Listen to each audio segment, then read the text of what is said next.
Ito na po ang huling pagkakataong makakadalo ko sa pagdiriwang ng ating Philippine National Police bilang inyong Pangulo. At talaga naman po mas nagiging makulay at makabuluhan ito sa akin, lalo pat kasabay nito ang pagbibigay pugay sa inyong hepe, si Director General Rick Marquez. Alam niyo po, bago natin i-appoint si Rick bilang bagong pinuno ng ating kapulisan, hindi natin siya gano'ng kakilala. Nagtagpo na lang kami noon, nung ako po ay Pangulo na ng bansa. Pero talaga naman pong pambihira ang husay at track record nitong si Rick na siyang naging batayan natin para piliin siyang maging timon ng PNP sa huling yugto ng ating administrasyon. Bago pa man maging hepe, isa po si Rick sa mga opisyal natin na masusing nagplano para siguruhin hindi kakalat ang epidemya ng Middle East Respiratory Syndrome, coronavirus o MERS-CoV sa bansa. Kung matatandaan ninyo, noong 2014 ay ulat sa ating may OFW tayong na-positibo o nagpositibo sa test sa MERS coronavirus na umuwi na sa Pilipinas. Tayo naman po ay naabisuhan lang 12 oras pagkatapos lumapag ang kanyang sinakyang eroplano. Tanda ko po, Miyerkules Santo noon at marami nang nasa bakasyon sa ating mga otoridad. Doble kayod po ang mga tulad ni Rick noon sa puspusang paghahanap sa di bababa sa 414 na paserong pwedeng naapekto ng sakit para mapigilan ang pagkalat ito sa bansa. Sinundan ito na matagumpay niyang pamumuno sa seguridad ni Pope Francis nang bumisita sa Pilipinas. Hindi nga po biro ang pagtiyak sa kaligtasan ng ating Santo Papa noong panahong yun. Bukod sa banta sa kanyang buhay, kinailangan din nating siguruhin ang kaligtasan ng libo-libo nating kababayang nagtipon at sumalubong sa pagbisita ni Pope Francis sa Maynila at Tacloban. Si Rick po ang nanguna sa mga paghahanda at sa bawat detalye ng seguridad ng Santo Papa.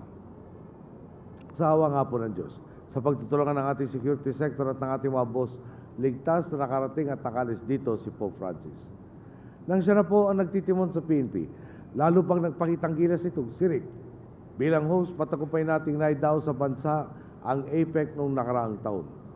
At nasiguro ang kaligtasan ng mga nakilahok na pinuno at ng maraming mga delegado sa buong taon galing sa iba't ibang bansa.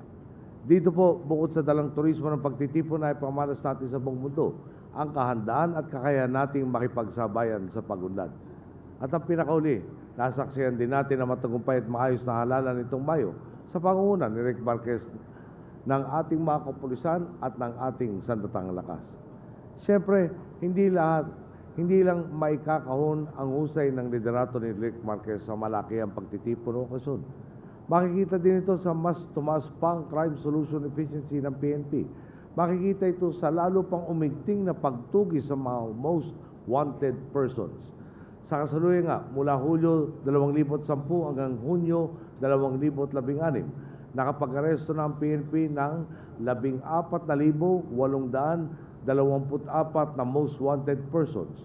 3,732 rito ang nadakip sa termino ni Rick Marquez. Sa ating internal security operations, nakaresto na ng 62 key personalities ng CPP, NPA, NDF at BIFF ang kapulisan. 13 dito ang nahuli sa panunungkulan ni Rick. Sa pamamagitan naman ng mas pinalawak na Oplan Lambat-Sibat, bumagsak ang bilang ng krimen sa National Capital Region. Ayon nga sa pinakahuling datos, mula sa 35 kaso ng murder at homicide kada linggo sa Kamaynilaan mula Enero hanggang Hunyo 2014, bumaba ito sa 21 nitong Hunyo 2016.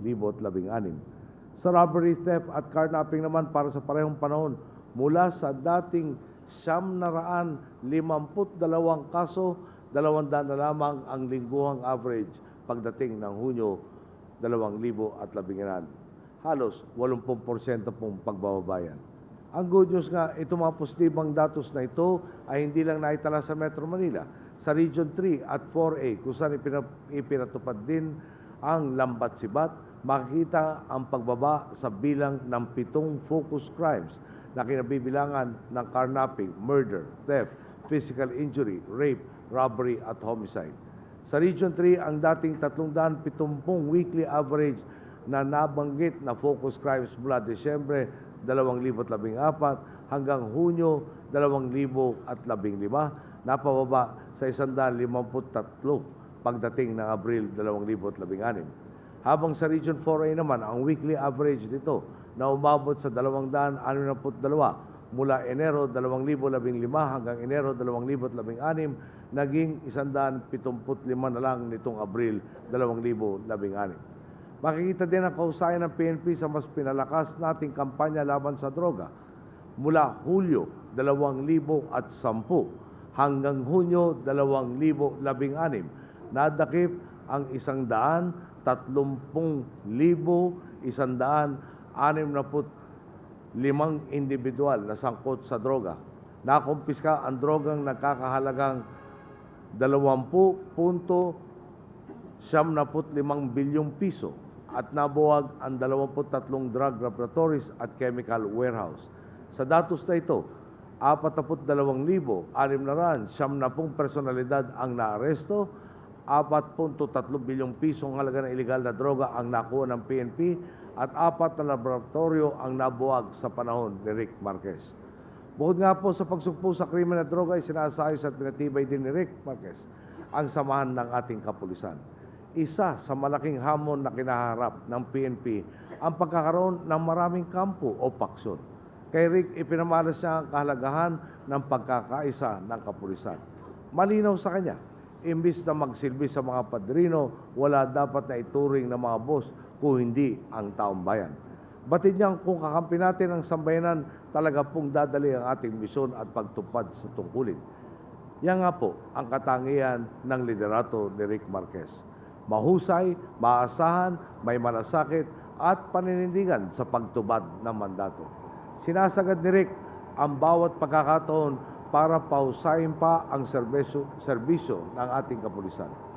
Tinututukan niya ang pagpapaunlad sa kasanayan at kagamitan ng ating mga pulis, pati na ang pangangalaga sa inyong kapakanan at ng inyong pamilya. Ngayon nga po, ang dating pinapangarap lang sa anin ng kapulisan, nangyayari na. Malinaw po, kaysa natin si Rick sa pagsisigurong ang nagmamalasakit sa bayan ay hindi na napapag-iwanan. Kilala din natin si Rick bilang pinunong kapag kinausap mo, sasabihin niya ang totoo, hindi makikipagplastikan o magsisinungaling para lang magpalapad ng papel. Kaya sa totoo lang, isa po siya sa mga pinuno na ngayong magwawakas na ang termino ay talaga namang may halo tayong paghihinayang. Mayroon po kasi mga pinunong kapag nagpapaalam na sa serbisyo, tila sinasabi ng iba, ay sa wakas, nagretiro na. Pero sa pagtatapos ng pamumuno ng isang Rick Marquez, tiyak kung marami ang makakaramdam ng sayang naman. Sana mas matagal pa siya sa serbisyo. Tiwala naman ako sa pagpasok ni Rick sa bagong yugto ng kanyang buhay bilang pribadong mamamayan, kasabay ng pagtuon sa kanyang pamilya ay ang patuloy niyang pagsisilbi sa kapwa at bansa. 2 araw na nga lang po at ako naman ang bababa sa pwesto at hindi ko po maiwasang balikan ang bawat hamon at tagumpay na ating hinarap. Noon pa man, lagi ninyong ginagawa ang lahat ng inyong makakaya sa kung ano ang meron kayo. Kaya sa magigiting nating kapulisan, nais ko pong iparating sa inyo ang aking paghanga at taos-pusong pasasalamat. Hindi natin mararating ang kabanatang ito ng ating kasaysayan, ang punto kung kailan higit na tayong nakakapaglingkod sa Pilipino at tinitingala na tayo ng mundo sa pagbabagong ating tinatamasa kung wala ang inyong tiwala at pakikiambag. Sa inyong lahat na tapat, buong tapang at buong buhay na naglingkod sa ating mga boss, ang taong bayan, maraming salamat.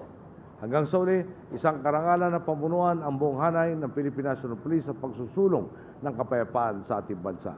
Isang karangalan na maglingkod sa inyo at makasama ninyong magsilbi sa sambayan ng Pilipino.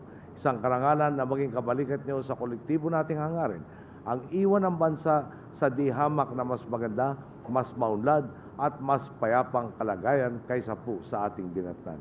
Muli po, sa bawat kawani ng ating pong kapulisan, sa ating pong liderato ng ating kapulisan, maraming salamat po sa inyo lahat.